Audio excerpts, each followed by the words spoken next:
Let's start by asking the most basic question, what is a vector? And a vector is really just two pieces of information, direction and length, or what's also called magnitude. Two different words for the same thing. Now, length is a very physical, visual concept, right? It's something we can see, it's something we can measure.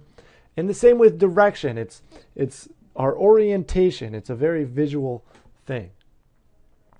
So vectors, to begin with, most intuitively fit on a graph. They fit in a place where we can visualize them. And so how could we attempt to capture direction and length? Well, I think an arrow does a pretty good job. This, for instance, captures direction. It's moving in the northeast direction, and it also clearly has a certain length. And so this is a vector, and that's exactly how we graph vectors, just as arrows. This is also a vector. It's pointing in a certain direction. It has a certain length, as is this. So is this. This is a vector. Even though it doesn't start at the origin, it's clearly pointing in a certain direction, so it has direction, and it clearly also has length. So vectors need not start at the origin, they can start anywhere. This is also a vector. It's pointing in a certain direction, and it has a certain length. Okay? That's great. Now let's look at a specific example. Here is a vector, and I want to, first of all, name that vector. So I'm just going to call it V, and I'm going to put a little arrow over the top of it to make sure that we know that this is a vector. So the vector V, and now I want to capture this information. I want to capture the information that arrow is telling us without needing to draw it. So I can't, I'm not going to write this like this. I'm not going to say V is equal to this arrow. That's too ambiguous. I need something more definite, something with more structure. Well, this vector moves over a certain amount in the x direction. Let's say, for example, it moves over 3 in the x direction. It also moves a certain amount up in the y direction. Let's say, for example, it moves up 1. Well, now I can say that this vector is equal to its components. So that's a new word for us. It's equal to its x component, which is 3, how much it moves over in x, and its y component, which is 1, which is how much it moves up in y.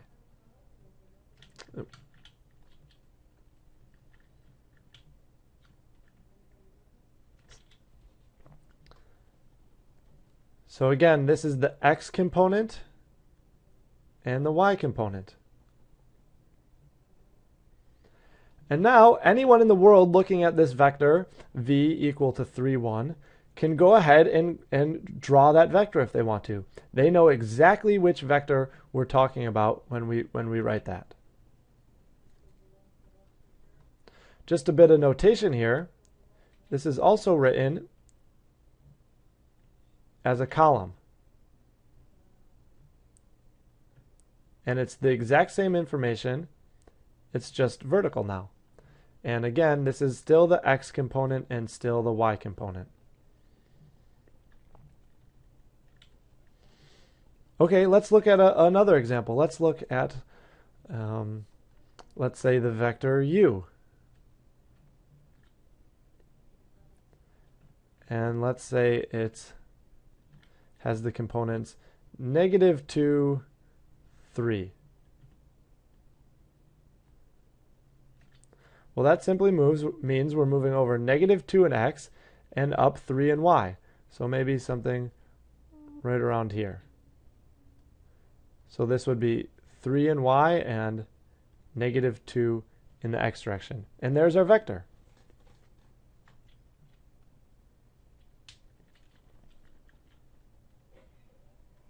Nothing to it. And of course, we could have written this as a column vector, -2, 3, if we wanted to.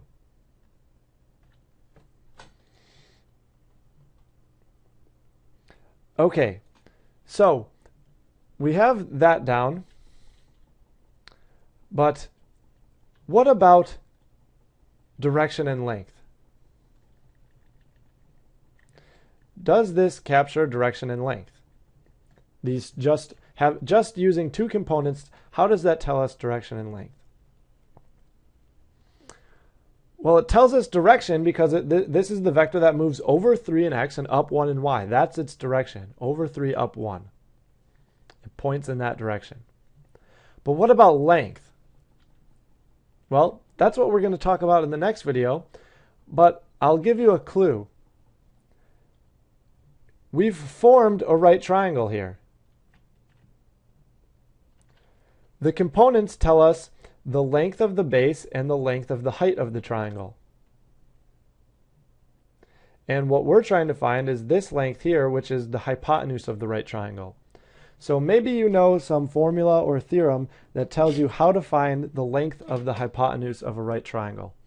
And if you do, then you can figure out the length of this vector.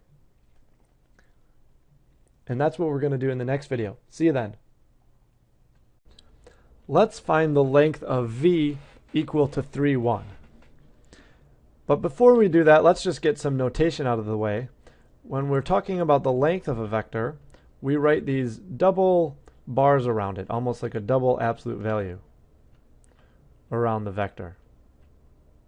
And now this is read the length of v. Okay. So going back to our vector v, we have its x component is 3 and its y component is 1. So that simply means we've moved over 3 in the x direction and up 1 in the y direction. And now we've formed a right triangle. And it turns out that the length of this vector is just the hypotenuse of this triangle.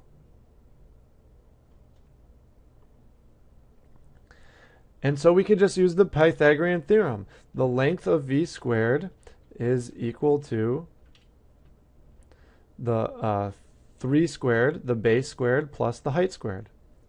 So 3 squared plus 1 squared. This is directly a direct application of the Pythagorean theorem. And so that implies, if we just take the square root of both sides, that the length of v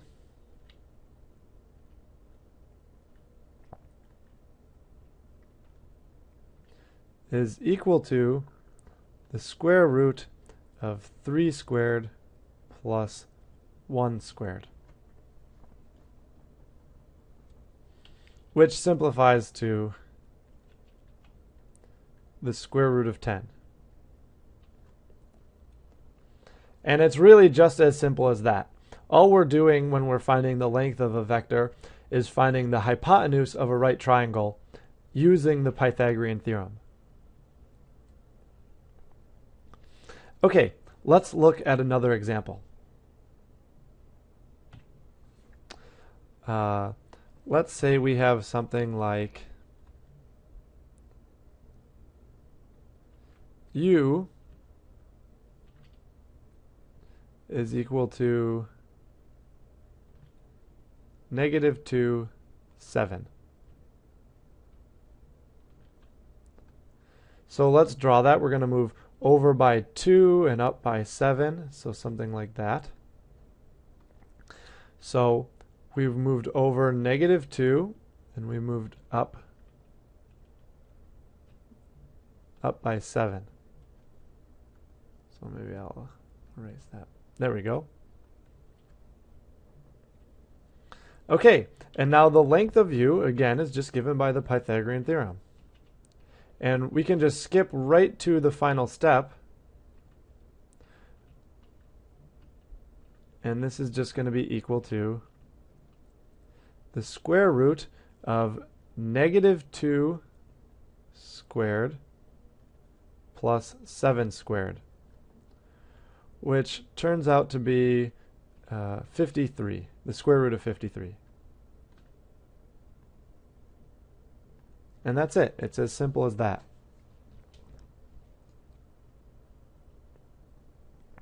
Okay, let's do another example here. How about w is equal to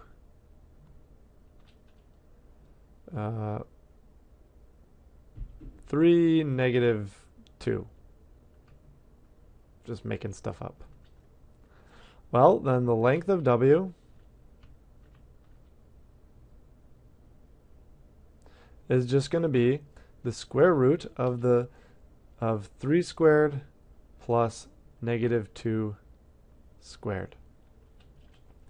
So we have 9 plus 4, so this is 13. This is the square root of 13. And we could graph that if we wanted to. We're going to go over 3 down by 2, so it's going to look something like that. And again, this is down 2 over 3. We're just talking about the hypotenuse of a right triangle. Okay, so I hope this was helpful, and I'll see you in the next video. Now that we have the basics of vectors down, we should start asking things like, what can we do with vectors? Can we add vectors, for example? And the answer is yes, we can add vectors. And let's see how we would do that. So u plus v, or v plus u, I should say. V plus u is simply going to be, we're going to take the two vectors and add them. So I'm writing out every step here.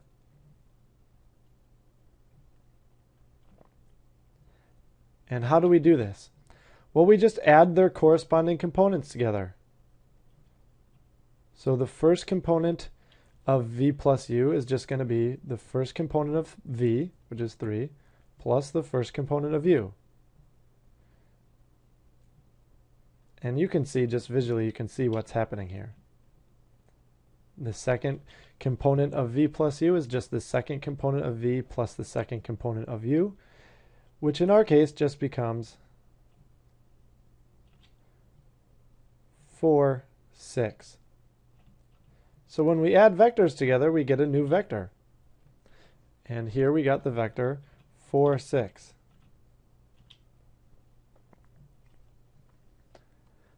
Okay, so just to save some space, let me erase these steps here. I'll move this over. Okay, so let's now look at this on a graph. Here is u and v. U in yellow, v in blue. Real quick, because I haven't mentioned this yet, vectors have two things. One is called a tail, its starting point, and the other is called a head, its ending point. I mean, they have more than two things, I guess, but they have a head and a tail. So when we add vectors, we line up their tails at a common point. Here we pick the origin just because it's convenient. So we line up their tails at that common point.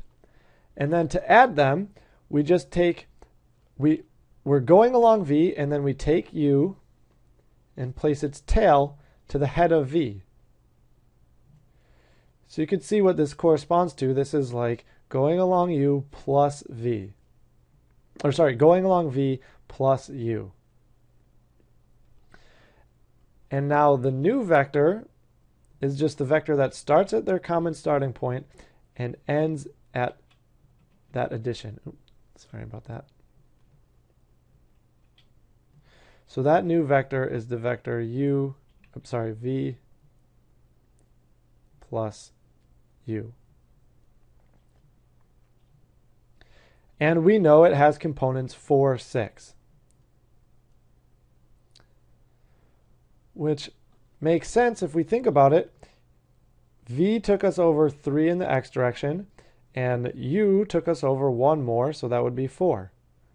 So the new vector v plus u went over 4 in x, and we could do this a similar thing to show that it went up 6 in y. Okay, what else? Well, notice that we could have, if we wanted to, have gone along u first and then added v, and we would have got to the same point, which means we would have gotten this same vector. So u plus v is the same vector as v plus u, which tells us that vector addition must be commutative. Vector addition must be commutative.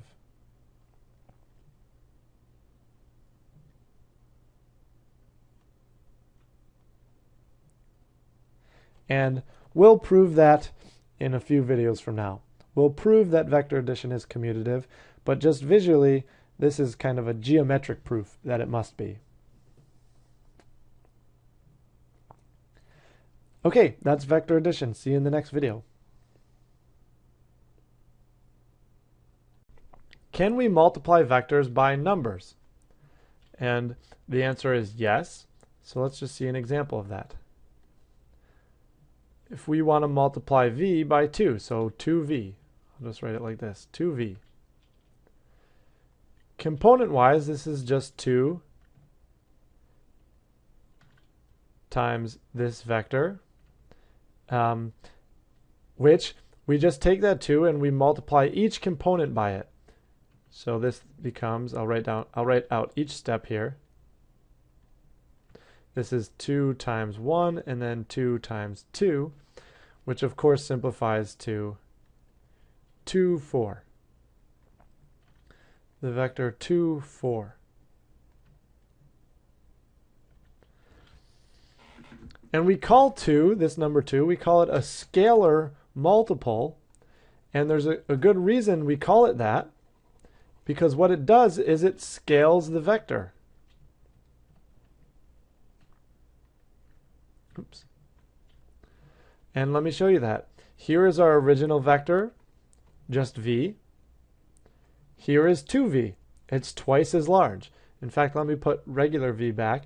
You can see there's v, and when we multiply by 2, it makes it twice as long. It changes the length by 2, by a factor of 2.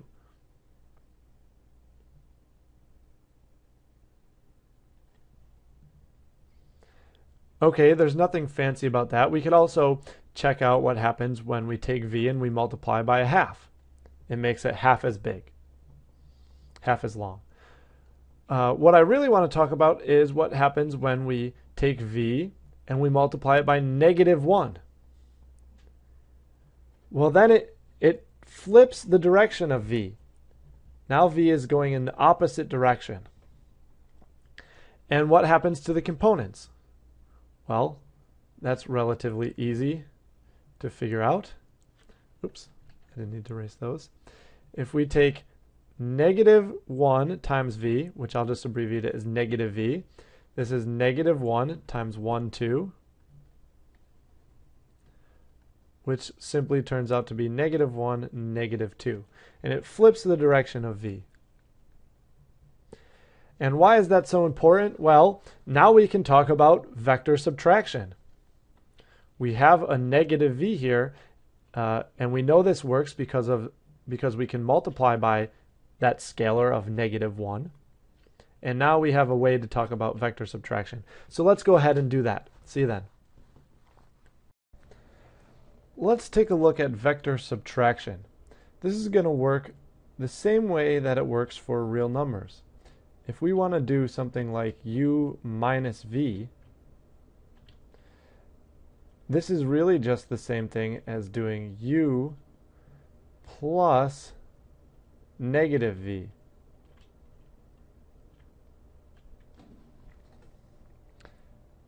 And we know how to multiply v by -1. That's simple enough. So we're just going to have u,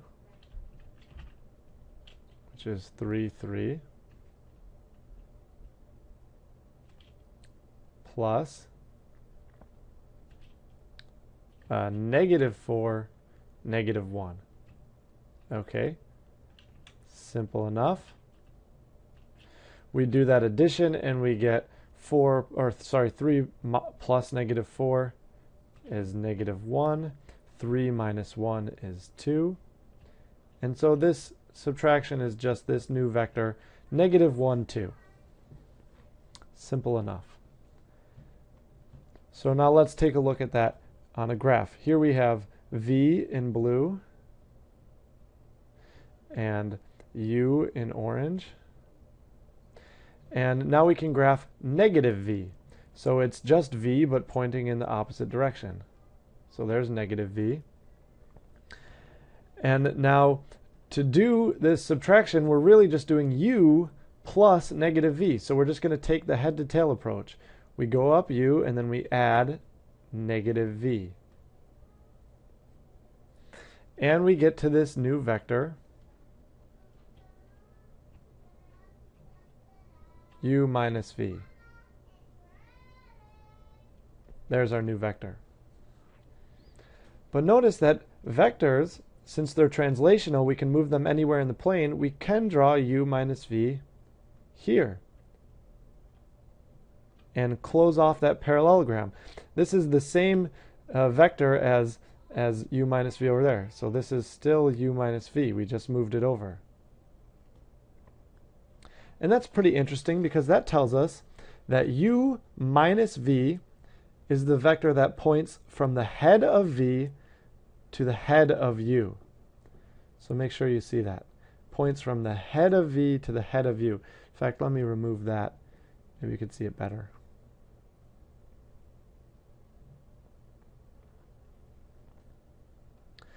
Okay, so we're going to use that fact when we prove something about the dot product a few videos from now. See you then. Okay, so here we have a vector with 3 components. And now we can think of these as the x component and the y component, just like before. And now we're adding in the z component. And so we have 3 components. We need to graph this vector in 3-dimensional space. So we have these 3 axes here, the x-axis, the y-axis, and the z-axis. And to graph this, all we need to do is move over 1 in x and 4 in y. So that takes us to about this point. And I'm going to draw a line from the origin to that point where we've moved to. So this is 1 in x, 4 in y. And then we just need to move up 3 in the z direction. And that will take us to our vector. So our vector moves 1 in x, 4 in y, and 3 in z. And there it is right there. Now to help with a sense of depth, I find it helpful to dash these lines here.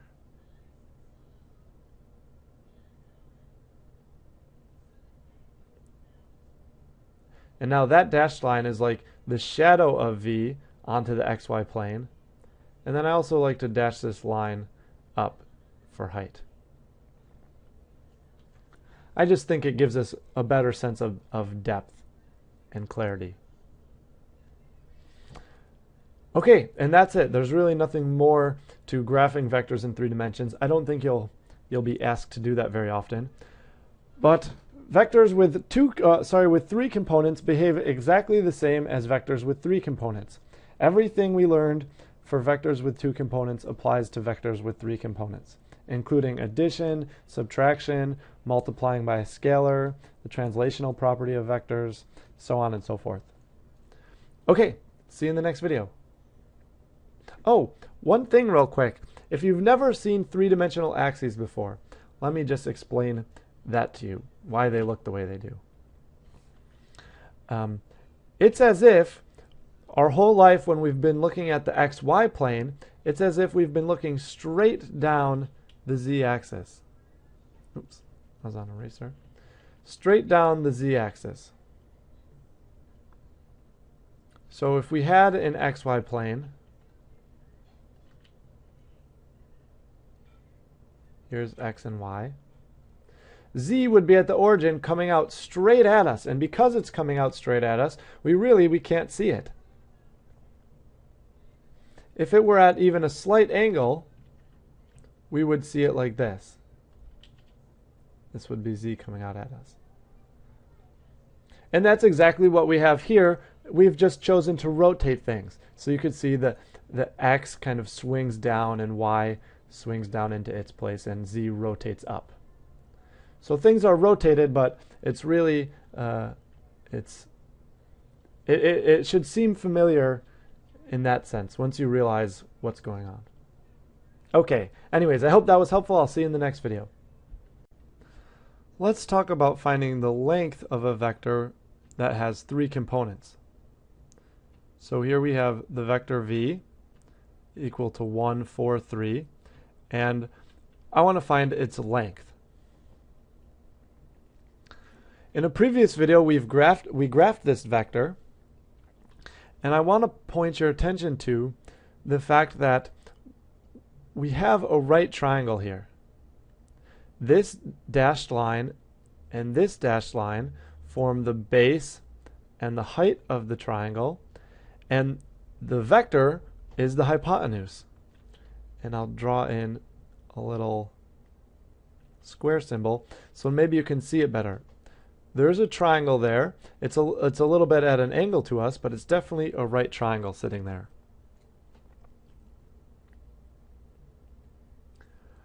Okay, so knowing that, we can just apply the Pythagorean theorem. And the length of v is simply the square root of the base of that triangle squared plus the height of the triangle squared.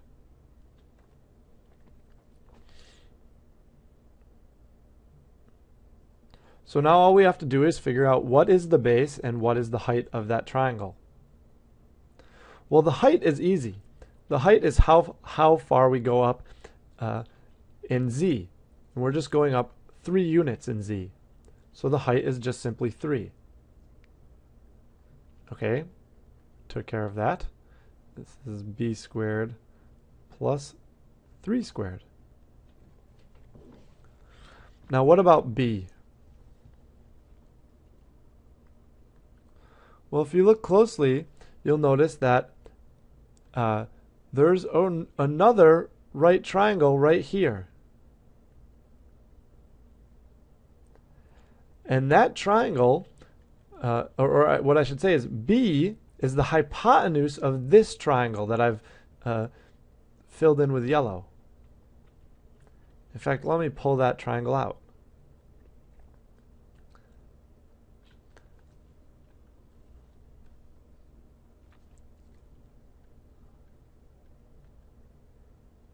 So this is the triangle I'm talking about. B is the hypotenuse. Once again, for clarity, this is the triangle that I've pulled out. It's this triangle here. Okay, well, what are the sides of this triangle? We know that we moved over 1 there and 4 here. So we can just apply the Pythagorean theorem again. And we can say that B now is equal to 1 squared, the square root of 1 squared plus 4 squared. That's what B is. Well, now that we have a term for B, let's go ahead and plug that in. So we have B, which is the square root of 1 squared plus 4 squared. And now B is being squared. And then plus 3 squared.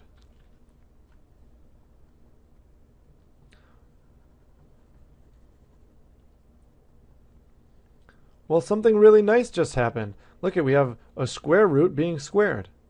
And so that square root just simply goes away. So this whole thing simplifies to the square root of 1 squared plus 4 squared, because that square root went away, plus 3 squared.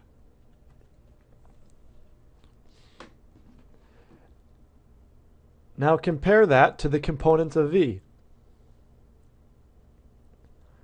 You'll see that the length of v is simply the sum of the square root of the sum of the squares of the components. And that's kind of a lot of words to say all at once. But we just take each component, we square it, we add them together, and we take the square root. Okay, let's do another example. Let's say we have u is equal to, I don't know, 1, -6, 4. What is the length of u? Well, we don't need to go through the whole process that we went through. We can just remember, as long as we understand what we did, we can just remember that the end result is just going to be, we take each component, we square it, we add them all together, and we take the square root. So simply the square root of 1 squared plus -6 squared plus 4 squared. And that's it. If you want, we can do another example.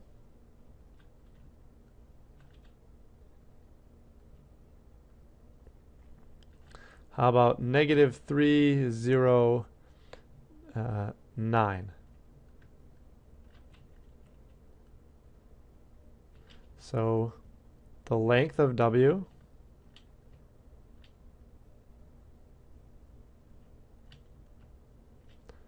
is equal to,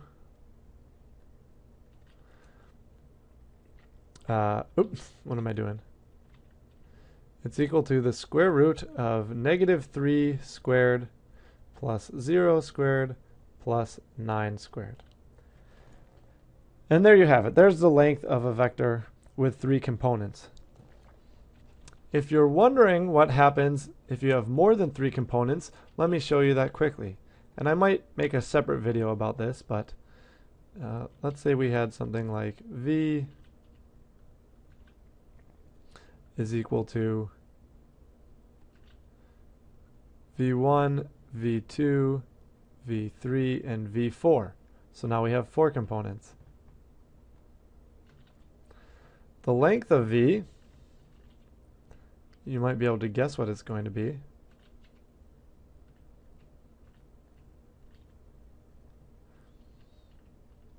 Is the square root of v1 squared plus v2 squared plus v3 squared plus v4 squared. And if you had 5 components, you'd do the same thing. You'd just tack that 5th one on at the end. If you had 6, you would do the same thing, just tack those on. So that's the vector length for vectors with more than 2 components. Okay, see you in the next video. Okay, here we have 3 vectors, v, u, and w. And so far we've looked at vectors with 2 components, and when we were graphing them or thinking about them visually, we thought about them in the plane, in 2 dimensions. When we had a vector with 3 components, we graphed this in 3 dimensions. And in fact, we even labeled, well, let me use a different color there. We even labeled this as the x, y, and z component, corresponding to the x, y, and z axes.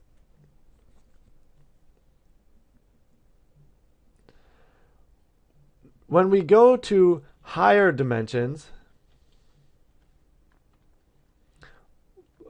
dimensions greater than 3. So here we have a vector w with n dimensions. Let's say, for example, that n is 4. So this vector has 4 components. Now we don't try and graph this anymore. Anytime a vector has more than 3 components, we can't graph it. We can't visualize it. We don't have a good way to graph 4 or 5 or 6 dimensions.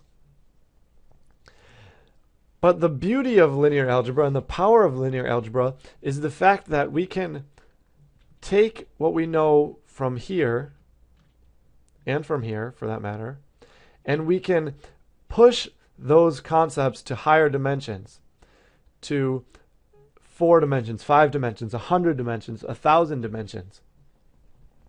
You know, we don't have to graph things, but the tools that we've created are will still apply.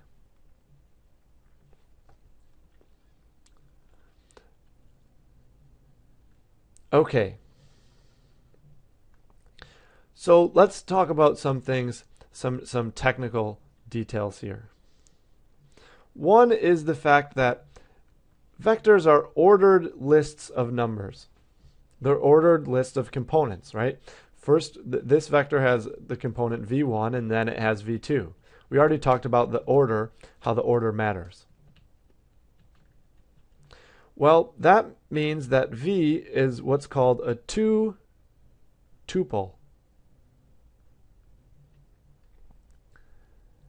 And a tuple is nothing more than an ordered list of elements. V is an ordered list of real numbers, an ordered list of components.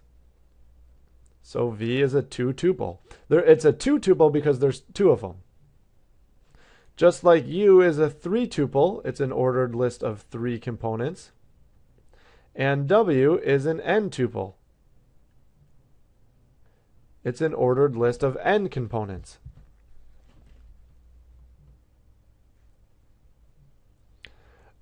Okay, now we have the tools for talking about the definition of Rn. And Rn is really just the set of all n tuples of real numbers.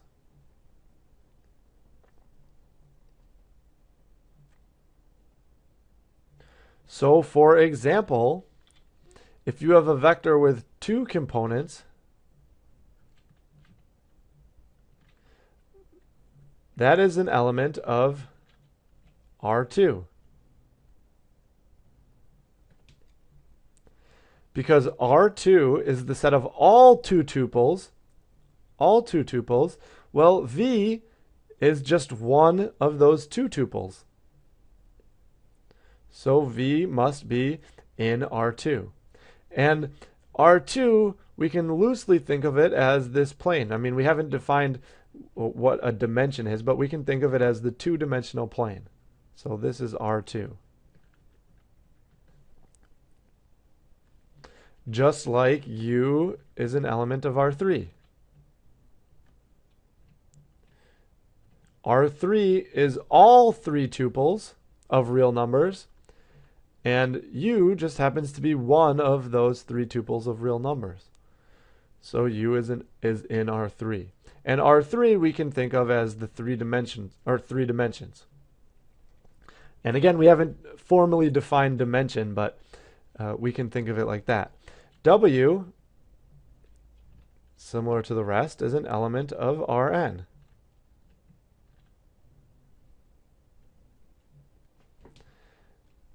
It has Rn is the set of all n tuples of real numbers. W is an n tuple of real numbers, so it's in Rn. W is an element of Rn.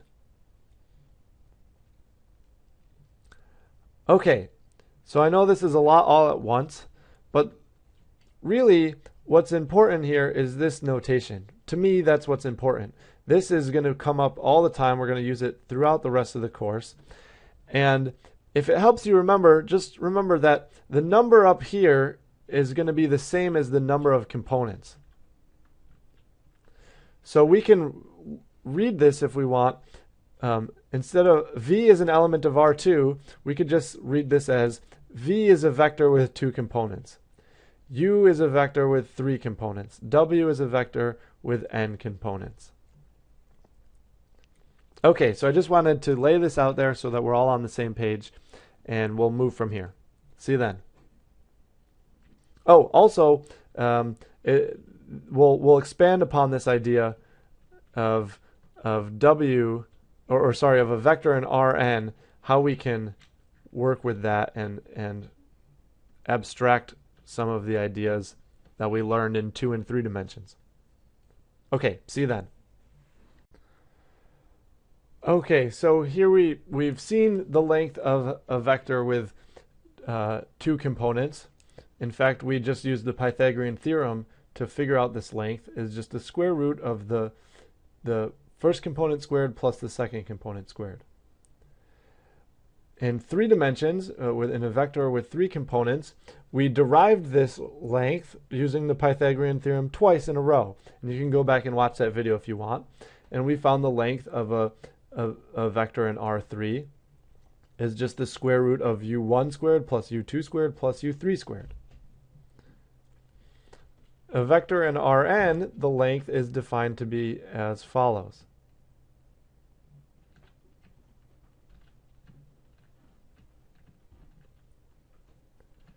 This is just equal to the square root of w1 squared plus w2 squared plus everything in between, so w3 squared plus w4 squared, so on, all the way up till you get to the last component.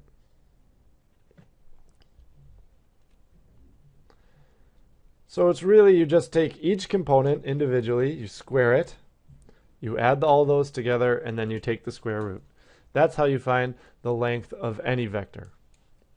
Okay, just figured I would fill you in on that. See you in the next video.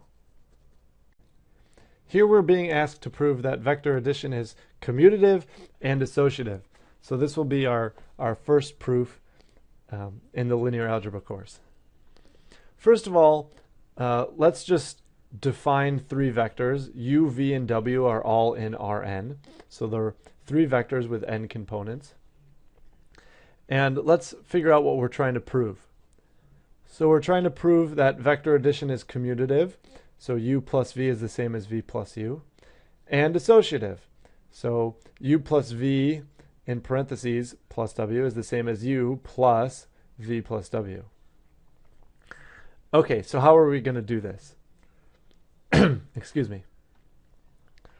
First of all, let's just start with U plus V. So here's U plus V. And what is this equal to? So what's the definition of vector addition? Well, it's just, we've already gone over this. It's U1 plus V1, comma U2 plus V2. And that keeps going until you get to the last component, UN plus Vn. And this is the new vector. This is the vector U plus V. Okay, well, remember, these are real numbers. The components of vectors in Rn are real numbers.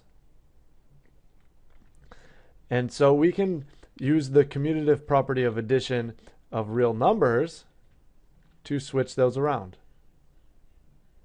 So this is the same as V1 plus U1, because those are just real numbers and addition of real numbers is commutative. V2 plus U2, and you keep going till you get to the end, Vn plus Un. Well, now here, this is the definition of V plus U. That's how we define V plus U.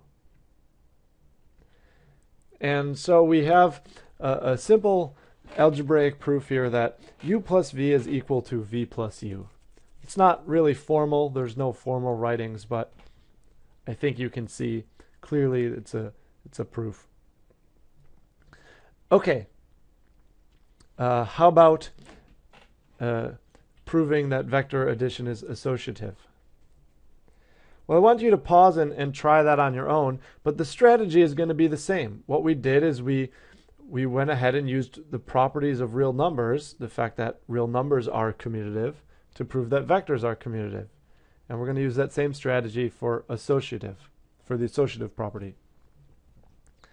Okay, pause and try that on your own.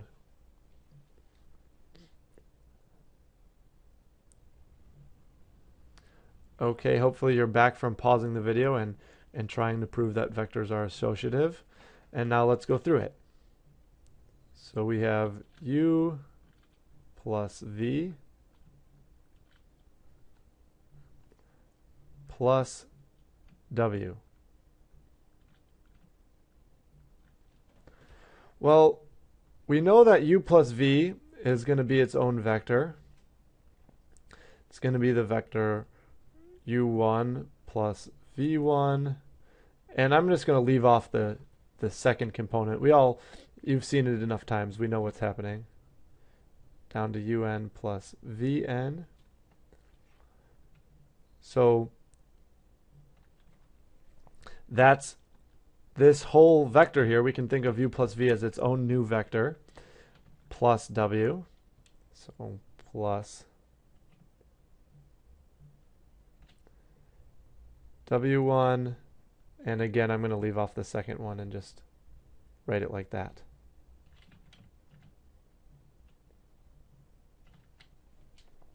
Okay, well, now we're just adding two vectors together, and we know how to do that. We take the first component of the first vector, which is u1 plus v1.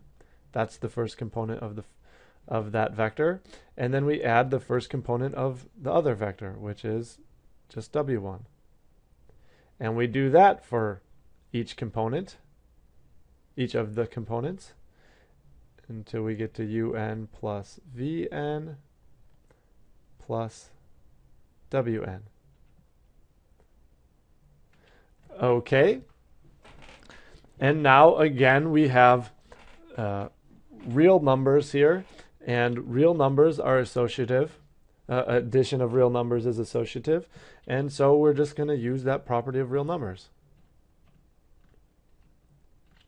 So this is the same thing as u1 plus v1 plus w1. Remember, these components are just real numbers, so the associative property of addition holds. Okay, and we'll do that all the way through all of these components.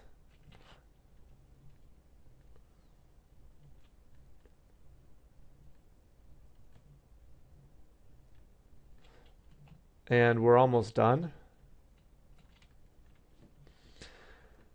And now we can break this up into the vector u1 all the way to un,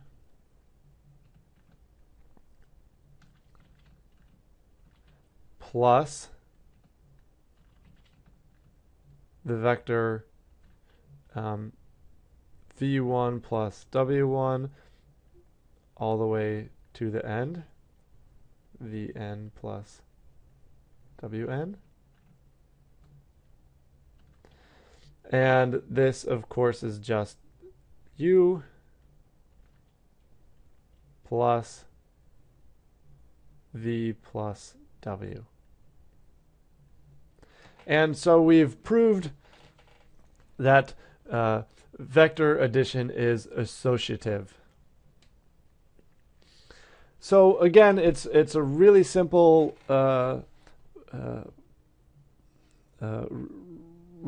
method. All we're doing is a really simple process. That's the word I was looking for.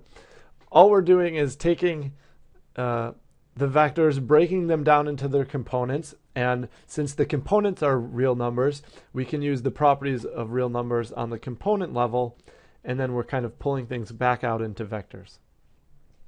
Okay, I hope this was helpful. We'll see the rest of the properties of vectors in the next video. See you then. Okay, here are some of the algebraic properties of vectors. I encourage you to try and prove all of these. We just proved that vector addition is commutative, so that's number one here. We just proved that in the last video. Very similarly to the way we proved that, you could prove all of these if you know properties of real numbers. Like, you know, addition for real numbers is associative, and that's what we have here in step number 2, so you probably can prove that pretty easily. You know, when you add a real number to 0, you get that real number back. So like, you can go through all of these pretty easily. And like I said, just use them use the properties of real numbers that you know. One interesting thing here is we have this thing called the 0 vector. And the 0 vector is a little bit different than 0. It's a vector whose components are all 0.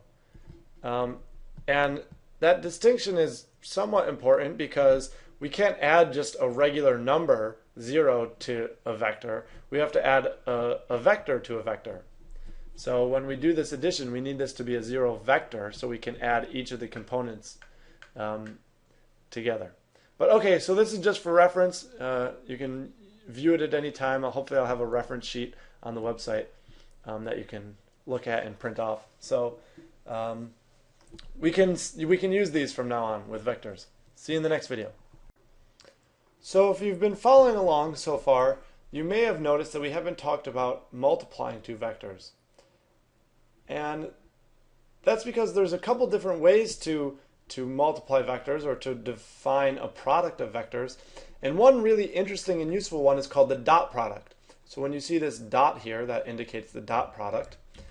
And the way the dot product is defined is maybe somewhat surprising.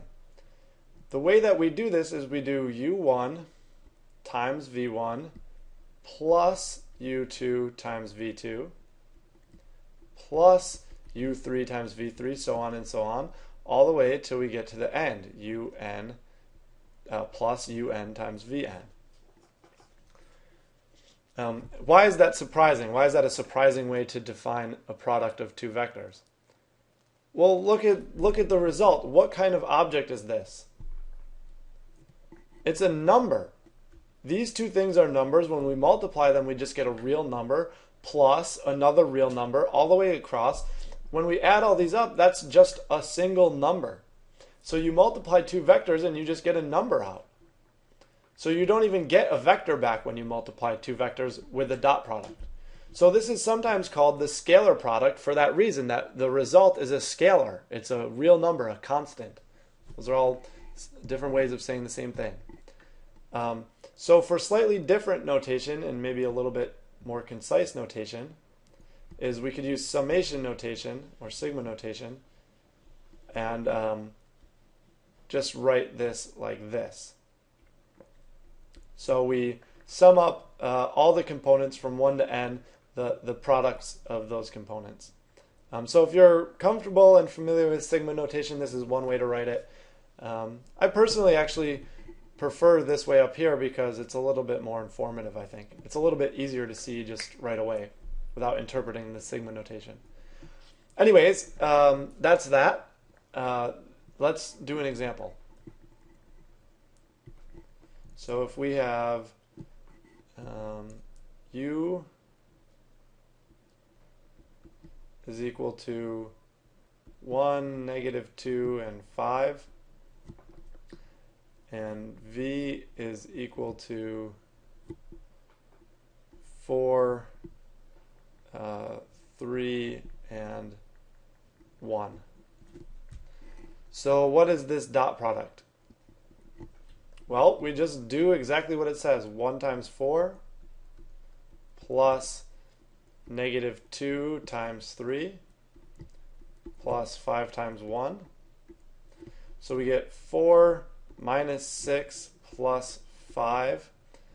That looks like 3 to me.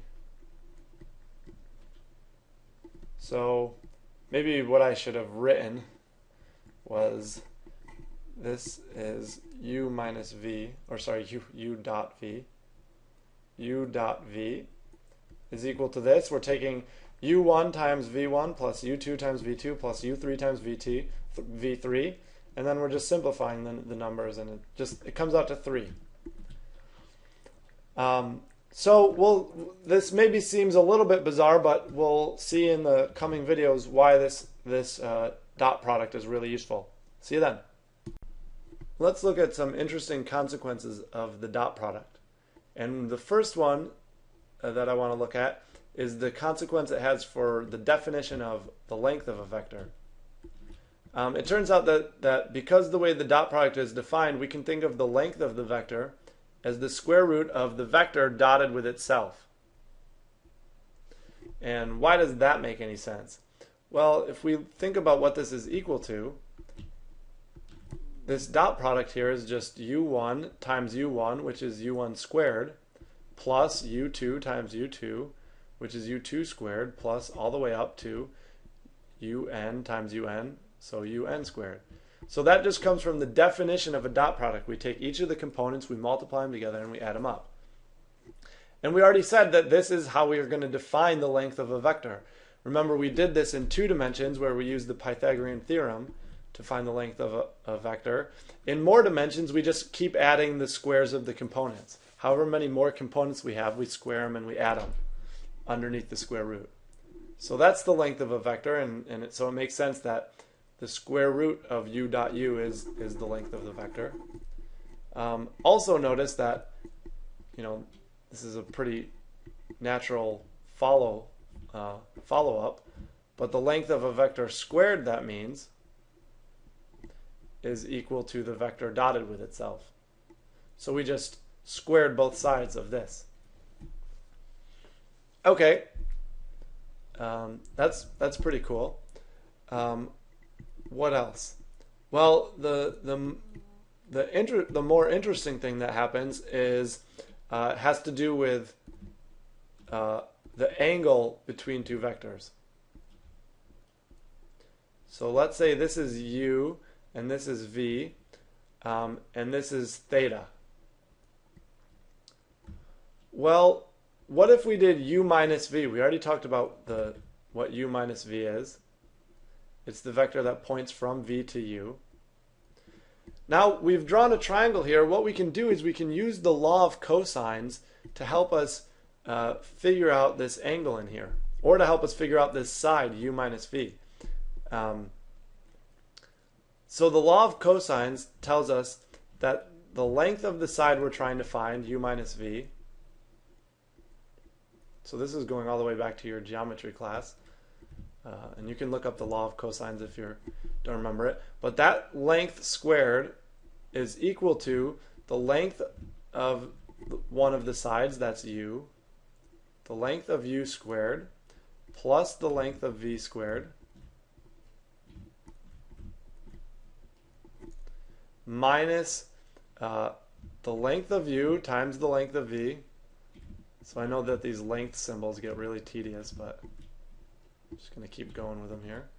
So minus the length of u times the length of v times the cosine of the angle between them. So this comes from the law of cosines. It's really just saying c squared is equal to a squared plus b squared minus ab cos theta. You might remember it better that way. But that's what we have. We have a side u minus v and a side u and a side v. Okay. So what we're going to do now is we're going to examine this side. So let's pull that side out and look at it separately. So we have the length of u minus v squared. Well, that's just u minus v dotted with u minus v. So let's do that. U minus v dotted with itself.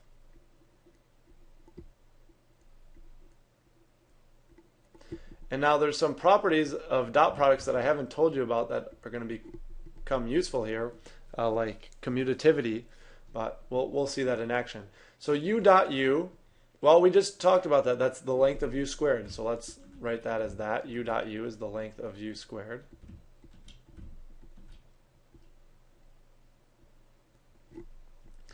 And then we have u dot, I have dot products in there, sorry. That's a mistake. This should be u minus v, u minus v.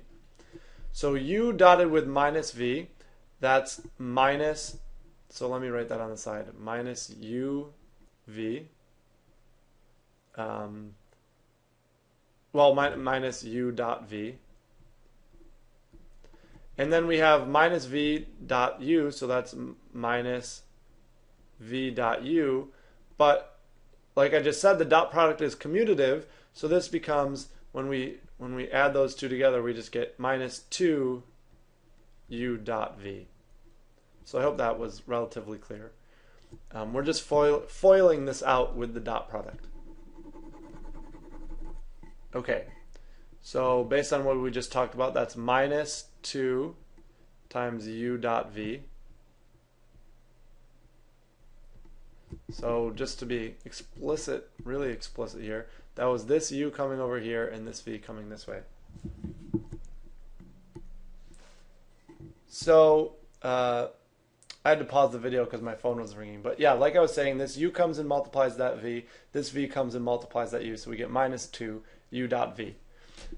Okay, and then finally the v dotted with itself, well, it's both negative, so that's going to be plus the length of v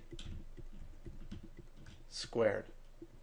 This is just v dot v. It turns out to be. Okay, so this is what the left-hand side of the equation becomes. So why don't we substitute that in to this, the law of cosines, essentially, what we have. So this is u squared, the length of u squared, minus 2 u dot v,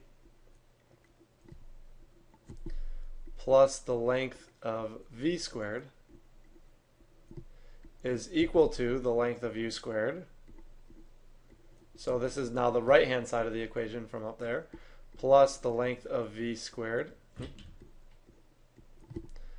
minus the length of u times the length of v times the cosine of the angle between them. Okay, so now we get to do a lot of canceling here. So let's see. This and this are going to go away. We can subtract those from both sides. Those are going to go away. Oh, geez, I did something terribly wrong here. This is not the law of cosines. We need a minus 2. And that means we need a minus 2 down here. And then we could divide the minus 2 on both sides, though. So that's pretty cool. So sorry for forgetting that for the whole video. And what do we end up with after we do all that crazy cancellation? Well, we just end up with u dot v on this side is equal to the length of u times the length of v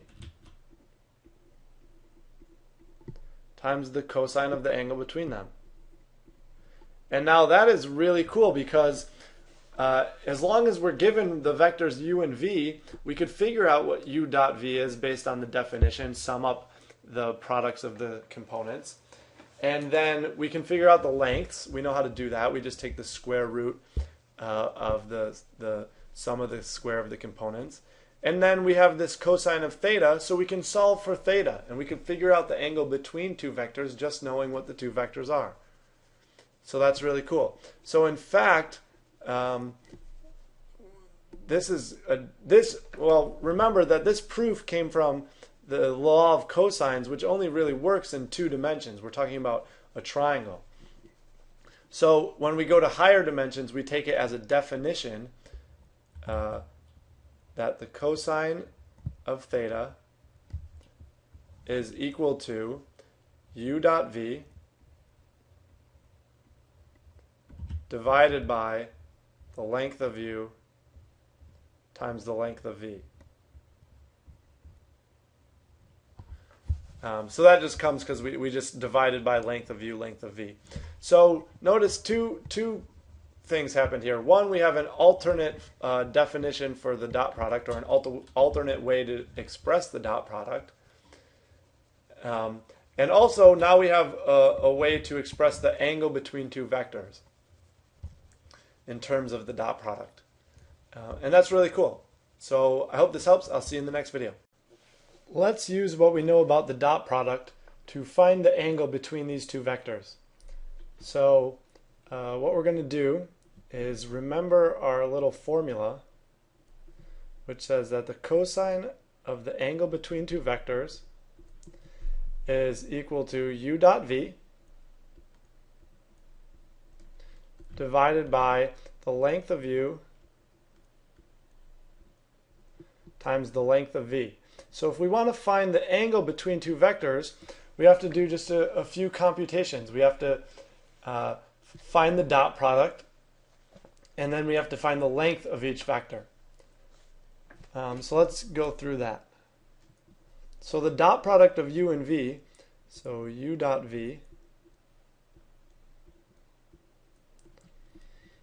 u dot v is equal to 2 times 1, that's 2, plus 1 times 1, that's 1, plus negative 2 times 1, that's just negative 2, or minus 2. So this comes out to be 1. So the dot product is 1. Let's do the length of u now and the length of v. So the length of u is equal to the square root of 2 squared plus 1 squared plus negative 2 squared. So 2 squared is 4, plus 1 squared is 1, plus negative 2 squared is 4, so plus 4. So this is the square root of 9 if we add those together, and the square root of 9 is just 3. And now let's do the length of v. So all we're doing is just doing the necessary computations based on this formula. And we derived this formula in the last video, so if you're curious about that, go back and watch that. So now we have 1 squared, well that's just 1, plus 1 squared, well that's 1, plus 1 squared, that's 1. So this is the square root of 3. So we have our necessary pieces here, so let's put them all together. So we have the cosine of the angle between the two vectors is equal to the dot product of the two vectors, which we found was equal to 1, divided by the length of u, that's 3, times the length of v, that's the square root of 3. So this is the cosine of the angle, so to find the angle, theta is just equal to the arc cos, or the inverse cos, of 1 divided by 3 times the square root of 3. And now to find this, we would have to use a calculator or a table of values. And so I'll spare us the pain, but you should maybe do that on your calculator just to make sure you get the right answer. And this comes out to 1.37 radians. Or I should write this as approximately equal. Rounding a little bit or truncating. This is approximately equal to 1.37 radians. And if your calculator is in degree mode, then that's approximately 78.9 degrees. Okay, so nothing too terribly difficult. We just got to compute the dot product, compute the length of the vectors, and everything falls into place. Okay, see you in the next video. In the last video, we learned the definition of the cosine between two vectors. In fact, we pretty much derived this. So we said the cosine of the angle between two vectors is u dot v divided by the length of u times the length of v. So let's see what we can determine about two vectors when they're perpendicular. So if two vectors are perpendicular, what we say is they're orthogonal. So that's the word we use for perpendicular vectors. And let's see what we can determine. So u and v here. So this angle, of course, is pi over 2, or 90 degrees. And what does that mean? Well, by our definition of the angle between two vectors, that means that the cosine of pi over 2 is equal to this dot product. And while I'm writing this, think about what is the cosine of pi over 2? What is that equal to? We know what it is, it's just a number, right? Well, the cosine of pi over 2 is 0. So all three of these things are equal, and they're all equal to 0. Excuse me. So what does that tell us? Well, that tells us that u dot v must be equal to 0. So this implies that u dot v is equal to 0. And that's because the denominator here will never make this fraction 0. Okay, so if the vectors are orthogonal, then the dot product is 0. And in fact, that works in the other direction. If the dot product is 0, the vectors are orthogonal. So now we have a definition of orthogonal. Two vectors are orthogonal. So let me write this. Two vectors u and v are orthogonal if and only if. If you've never seen this before, this is shorthand notation for if and only if. Two vectors are u and v are orthogonal if and only if u dot v is equal to 0. So now we have a nice, easy way to test if two vectors are orthogonal. So let's take a look at that. So let's take two easy vectors with just two components and see what happens. So let's say u is equal to -3, 4, and v is equal to 4, 3. Well, let's do their dot product really quickly. U dot v is equal to -3 times 4, -3 times 4, plus 4 times 3. Well, it's pretty clear this is -12 plus 12, so that's 0.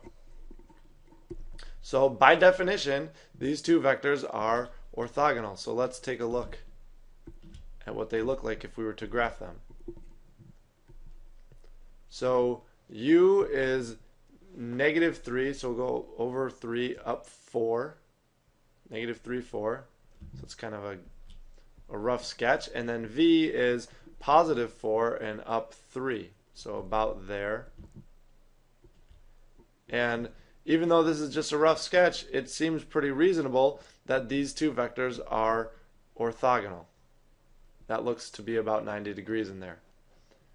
And we know for certain, because this dot product is 0, we know for certain that they are orthogonal. And just by the sketch, that kind of confirms in our mind, if we had any doubt, that they are indeed orthogonal. Okay, so this is the definition of orthogonal. I'll see you in the next video. Okay, here we have a proof to do. We need to prove that the diagonals of a parallelogram are perpendicular if and only if the length of their sides are equal. Okay, so the first thing that I want to do is just get some intuition about what we're actually trying to prove and write a mathematical statement of what we're trying to prove. So kind of convert these words into math. So the first thing I'm going to do is just draw a parallelogram to see what's going on. So here are two vectors, u and v, and we know we can make a parallelogram out of them. So here's, let me switch to a thinner brush.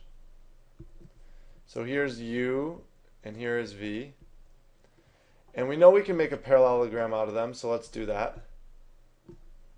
Oh, and I should tell you that I made these vectors exactly equal in length, because it says that we want them to be equal in length. So I wanted to see what was going on with that. And now we know how to create the diagonals, right? If we do head to tail addition, we can get this main diagonal, and we know that that's u plus v. And then how do we get the other diagonal? Well, the other diagonal is just u minus v. So that is here. U minus v. We talked about that in vector subtraction. The vector pointing from the head of one vector to the head of the other is the vector is vector subtraction essentially. Okay, so we have our two diagonals. Let's see if we can convert this statement into some math. So what we're trying to prove is that the diagonals u plus v are perpendicular, right? U plus v and u minus v, we're trying to prove that these are perpendicular. So we could say that their dot product is 0. So the diagonals are perpendicular. That's this statement. The diagonals are perpendicular if and only if the length of their sides are equal. So this is length of u is equal to length of v. Okay, so now we have a proof, and we need to go in both directions. So let's go forward first. Let's say assume too many m's. Assume that the dot product is 0. So assume that the vectors are, or sorry, that the diagonals are perpendicular or orthogonal. We're going to assume this, and now we need to prove that the lengths are equal. Okay, well, let's just see what happens through this equation if we expand it out. So that equation implies, what is the dot product expanded here? Well, we're going to have u dot u, which we know is the length of u squared, minus, and then we're going to get minus u dot v, so minus u dot v, plus v dot u, and then we're going to get minus the length of v squared, because this is just minus v dot v. Okay, the dot product is commutative, and so u dot v is the same thing as v dot u. So we have a minus v dot u dot v here and a plus u dot v. So those are going to cancel out. Oh, and I kind of made a mistake here. Sorry about that. This is an implication. The fact that this is equal to 0 implies that this statement is equal to 0, because all we did was expand it out, which in turn, let me switch colors here. Well, maybe not. Maybe I'll leave it where it was. Which in turn implies that the length of u squared minus the length of v squared, oops, I forgot my vector there, is equal to 0, which again implies that the length of u is equal to, the length of u squared is equal to the length of v squared. Well, lengths of vectors are always positive, and so we could take the square root and not really worry about messing up this equality, because we're not going to need the negative part of the square root, because we know both of these lengths are positive. So we take the square root of both sides and we get exactly what we wanted, that the length of u is equal to the length of v. Okay, so we proved that if the diagonals are perpendicular, then their lengths must be equal. Let's go ahead and prove that if the lengths are equal, then the vectors must be perpendicular.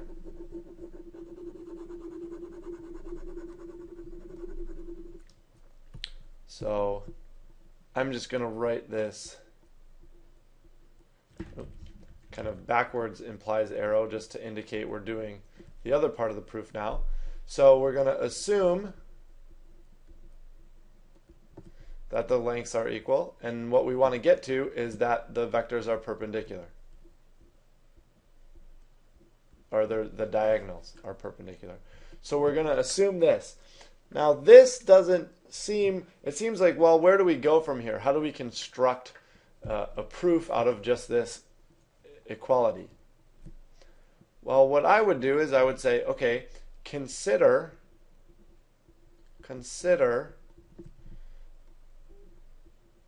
the dot product of u plus v dotted with u minus v. So the dot product of the diagonals. Now we're not going to say that this is equal to 0. We can't do that. That's what we're trying to prove. But we can just see what comes out when we take this dot product. We know that that this dot product exists. We have two vectors. We can take their dot products. Okay, so let's do that. Well, this is equal to, that dot product is equal to, well, we already did this. It was the length of u squared minus the u dot v plus u dot v. I just commuted there. It would be v dot u, but I just commuted the two vectors. And then minus the length of v squared. And this is equal to the length of u squared minus the length of v squared. Since u is equal to v, we can substitute one in for the other, and we know, of course, that this is equal to 0. So we took the dot product and we found out that, yes, the dot product is equal to 0. So that's it. We're done with our proof. We proved that if the lengths are equal, the dot product is 0. We proved that if the dot product is 0, then the lengths are equal. Okay, and again, just one more time, when I say that the dot product is 0, what I'm implying by that, by definition, is that these two vectors are perpendicular, and of course, from the beginning of the video, those two vectors represent the diagonals. Okay, so that's a somewhat of an interesting proof. The diagonals of a parallelogram are only perpendicular if and only if the lengths of the sides are equal. Okay, see you in the next video.